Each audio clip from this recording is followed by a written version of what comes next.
Okay, total change in topic.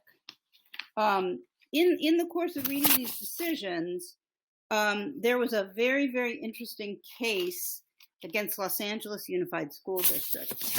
And it was unusual, and so I decided I wanted to talk to you about it. The reason it was unusual is because the question or the issue was, did Los Angeles Unified School District deny student a FAPE by abusing student during the 2019-2020 school year? So this was a 4-year-old student, and he had a speech and language impairment. That was what his eligibility was. Now, after I read the decision, I realized that what's really going on here is that this case is paving the way for a civil lawsuit that the law firm is going to file. I mean, I haven't confirmed this, but I think it's what's going on. Under applicable law, if you want to file like a damages action for Section 504 or ADA claims, you have to quote exhaust administrative remedies first. So this family is probably not done, but they got a very interesting and good and unusual decision, and I wanted to share it with you. So the student was in a class with a teacher who admittedly was understaffed and didn't have any special ed training. She was a 33-year veteran teacher. And the evidence was that he started the school year with no behavior problems, happy and cheerful. Within 3 weeks, he became aggressive, off task, and had a lot of interfering behaviors. So you can see the stage is being set for a problem because she's going to need some skills that she doesn't have. I'm sad to say that I think this goes on more often than we hear about. This was an unusual case because there were some eyewitnesses, and so the thing got reported and investigated rather than, just sort of like the parents making the whole thing up. So one of the questions OAH, the Office of Administrative Hearings, had to answer was, did they even have jurisdiction over these abuse claims? Because those are not theoretically special education claims, but they said that basically if the alleged abuse resulted in a deprivation of, or a denial of FAPE, they had jurisdiction, and they took jurisdiction essentially to review the facts. So what they found. Excuse me 1 second. That, to me, I just have a problem with that, because how could anybody, if there is abuse, and abuse is a big word, there's so many different types of abuse, but if we're saying that somebody is being abused in a learning situation, how could that not affect their FAPE? Well, you don't have to go there. You just have to see how it all rolled out in this case, and it'll make more sense, I think. Okay, so OAH basically said they looked at the district did this investigation and concluded that the teacher should not be prevented from returning to the classroom. Now, they removed her from the classroom and put her on paid administrative leave, but she was back 2 weeks later. And so the question was, what were the things she did that constituted a denial of FAPE or potential denial of FAPE?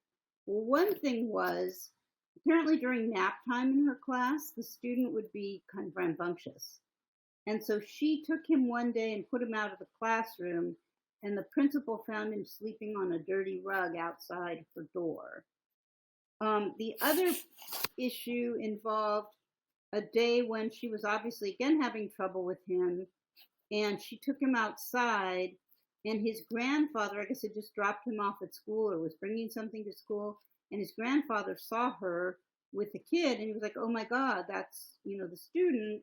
And then he saw her shake the student hard for, I don't know, 5 or 10 or 15 seconds or something. So OAH looked at this in terms of, were those behavioral interventions that she used legal or not? And did they deny him a FAPE? So he was in TK, and his only services were 120 minutes a week of speech and language. And I always wonder, and I think this might be me being too, influenced by my autism experience, but I'm always suspicious when somebody just has a speech and language problem, that there's not more going on from either a language learning, specific learning disability problem, or do they have some soft signs of autism. That wasn't covered. The teacher had asked for more help at the beginning of the year. She said she was overwhelmed, and they didn't give her that help. She'd only had 3 IEP students prior to the student. She had no background in special ed, no behavior training, and as I said, he started to act out. So she had a school psychologist come into her classroom, but the school psychologist did not offer extra services. The school psychologist said, some of your communications with him are too language overpowering, and he can't do it. So you've got to modify the way you're delivering the instruction. So probably if the principal hadn't seen him sleeping outside and then the grandfather hadn't observed the shaking, nobody would have known what was going on with this little 4-year-old. But what happened, I think, was the dam broke, and then people couldn't be complicit and quiet anymore. They were going to get in trouble. So, Bonnie, did the principal do something when he saw him sleeping outside on a dirty rug? What was the upshot of that? He took him to his office and let him sleep on the couch. But the teacher wasn't reprimanded or put on administrative leave? Not to my knowledge at that point, no. Okay. Anyway, the putting him outside like that, is considered to be an inappropriate behavior intervention because he's not adequately supervised. So that's California Education Code 56521.2. Anyway, what happened was, once the grandfather observed the shaking incident and they did the investigation and they returned her to the classroom, they took him out of school. And he was out of school for 6 weeks prior to being able to enroll in a new school. So part of what the decision is looking at is whether or not he's going to get comp ed for those 6 weeks. I mean, there's a lot of different things going on in this decision. But if we have time or a little more time, I thought it was so interesting that I actually decided to talk, about the decision in depth. Okay? Because when I started reading this, I was like, this will probably just be another kiss off. Usually these things don't really get properly addressed.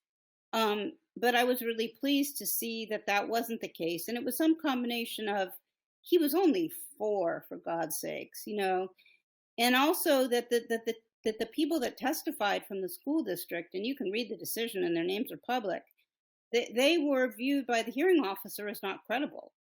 The principal was kind of trying to cover for what he did, and the teacher was trying to cover for what she did, but then there was some third person who was a witness who basically, I think, just called it the way he saw it. So they concluded that LA Unified committed a prohibited intervention, that was likely to cause pain. And I will supply you, I brought them to the show, but we might run out of time, but I will supply you with the education code sections on emergency behavioral interventions.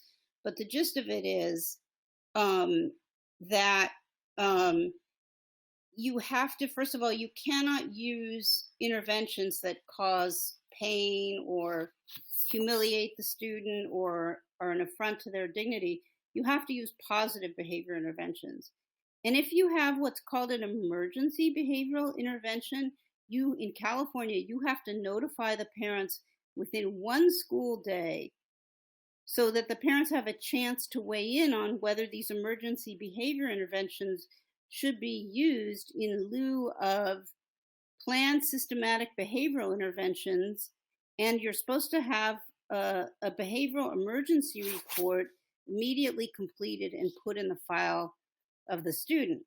So you can guess where this is all going. LAUSD did not do those things. Okay. They didn't do that. They didn't do the report within 2 days. And then what they're supposed to do after the report is prepared is schedule an IEP meeting to review the emergency report, to determine the necessity for a functional behavior assessment, and to determine the necessity for an interim plan. So the district didn't do any of that. LA Unified did not schedule an IEP team meeting to address the behavioral emergency students education program or determine the extent to which intervention supports or services, including positive behavior interventions, might be needed, and if necessary, reevaluate student.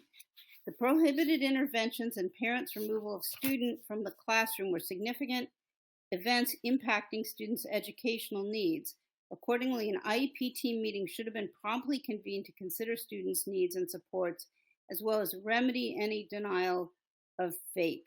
Because Los Angeles failed to complete a behavior emergency report or schedule a timely IEP after the shaking incident, it resulted in an educational loss to students. Students' education program was in limbo when Los Angeles should have been taking action to ensure student received the services in his IEP. These failures impeded students' ability to access his gen ed program for the 6-week period he was out of school and resulted in an educational loss. So then they go on to examine how the 2 prohibited interventions resulted in a loss of educational opportunity for the student, and they determine how much comp ed he's entitled to. And the judge says specifically, in analyzing the impact of the 2 prohibited interventions used, the young age of the student and his speech and language impairment were considered. They go on to talk about the need, the education code codifies the need for positive behavior interventions.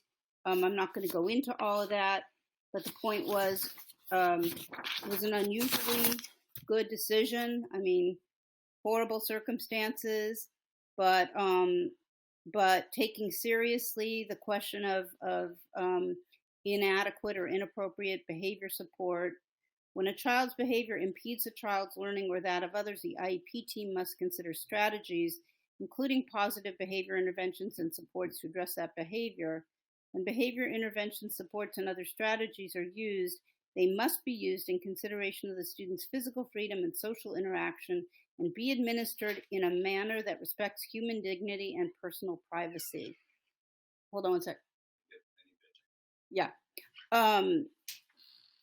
Aversive behavior interventions are negative consequences or stimuli used to change a student's problematic and disruptive behavior. So basically, Shannon has said a lot of times on the show that she's very sympathetic to teachers in situations where they aren't given the tools they need to do the things they need to do for students. And clearly that's the issue here, but you can sort of see how things can go very wrong in a short time when people don't have the supports they needed. I mean, I don't even get the impression from reading the decision that this kid was a particularly behavioral kid until he started being on the receiving end of the teacher's frustration. So there's just no way, having said all this, that Shannon isn't going to have like 15 things to say. So let's let her rip. Well, as a former teacher and as a teacher who has been in a classroom and said, I'm having behavior issues, I need some help. I know what it's like when your principal and your school doesn't have anything. It's like the Wizard of Oz when, they go into the bag and he goes, oh, I don't have anything for you. It's not an excuse for being abusive to a child. If you are in the job and you don't know what to do and you reach out to your superiors and they don't help you, that is not an excuse to abuse a child. Just want to say that. And I think that any good teacher worth her salt would agree with me, right? She abused him and then she lied about it when she got caught. She said it was a behavioral technique that his speech therapist was using with him, the shaking. Yeah. Well, she's somebody who should have retired before this. But I tell you whose feet I lay it at. I think the principal. The principal, when you are a principal, you are on campus and you are responsible for all of those kids and you're responsible to know that the teachers are teaching them and not being abusive. I've seen good principals and I've seen bad principals. And I've seen how good principals run their school and they make sure that someone from admin walks through every single classroom unannounced every single day. And if, I would say to parents, if you want to get a feel for, is your child at a good school, ask, does that happen? Because it should be happening. There's too much that happens in schools that somebody doesn't have eyes on. But the principal did have an eye on something. That's why I Right, and said, I think the principal's hope was that he was just going to be able to talk to her after the first incident, and then it would all go away. I'm right. sure he wasn't down for having an internal investigation and then having the police be involved. Yeah. Well, that person deserves to lose his job because he didn't feel like checking it out for a child. That goes against everything that they are supposed to do as a principal.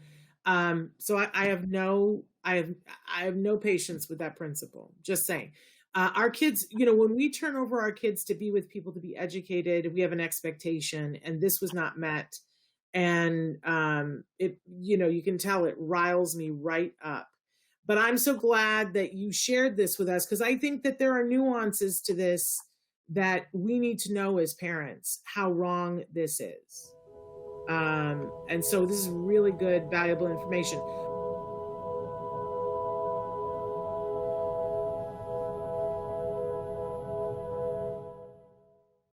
Hey, thanks for watching Autism Live. To subscribe, click here. And if you'd like to check out some more of our videos, click here.